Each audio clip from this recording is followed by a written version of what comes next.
stomps off the teetering ramp and onto the cement dock. If it wasn't for the couple behind me, bumping into me with their giant suitcases, I probably would be standing in one place, staring straight ahead forever. I know I've been here for a second, but Capri is fucking gorgeous. Brightly colored gondolas dot the turquoise water, while pastel houses crowd the bustling shore, stretching up onto terraced green stone hills.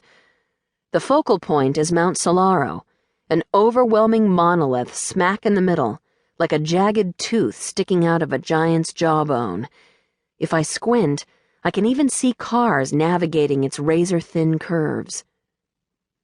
I shivered despite myself, remembering the road to Positano, and quickly hurry off the boat before Felisa yells at me again. Since it's the start of summer, the crowds are thick and anxious, and I feel like I'm being swept down the dock, losing sight of Felisa, until I see her stern eyes peering at me from beside a taxi. Not just an ordinary taxi, but a convertible. "Are we taking this?" I ask her, super excited about riding in a topless taxi. Now this is something to put on Instagram. "No," she says coolly. "Come, hurry." And then she turns, crossing the street filled with a melange of awestruck tourists, fast-talking locals out to make a buck, and an array of cabs and motorcycles. Somehow they all seem to clear a path around her. This woman must be known about town, or she has some supersonic people-repelling shield around her. I wouldn't be surprised if the latter were true. I adjust my purse on my shoulder, suddenly aware that a crowd like this could be a breeding ground for pickpockets, and race across the street after her, bumping into people and nearly colliding into the wall of a street-side cafe.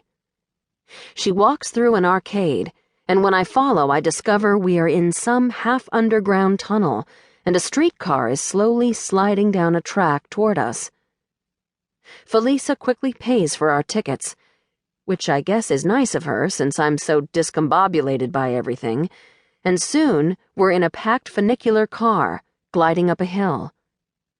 Within minutes, we're out of the dark and into the light, the wide windows of the car displaying the island below. I can see the marina with its myriad of ferries, hydrofoils, and boats, and the rustic houses that cling to the sides of the cliffs. When we reach the top and exit the funicular, I find myself stupefied once again at the view. It's much more apparent at this height that Capri is one giant magical place filled with villas, culture, and pretty people. Oh, and shops. All the shops. As I follow Felisa through the pedestrians-only street, through the maze of what is known as Capri Town, I'm floored by the shopping opportunities. Dolce & Gabbana, Fendi, Gucci, Balenciaga line the elegant paths, beckoning even the cheapest person to peruse their window displays. I am that cheapest person, especially now, but Felisa's glare overpowers my urge to see Prada's latest offerings, so I hurry after her down the long, winding lane until the shops turn to cafes and restaurants, and the tourists begin to peter out. Here I am again, stunned by the views.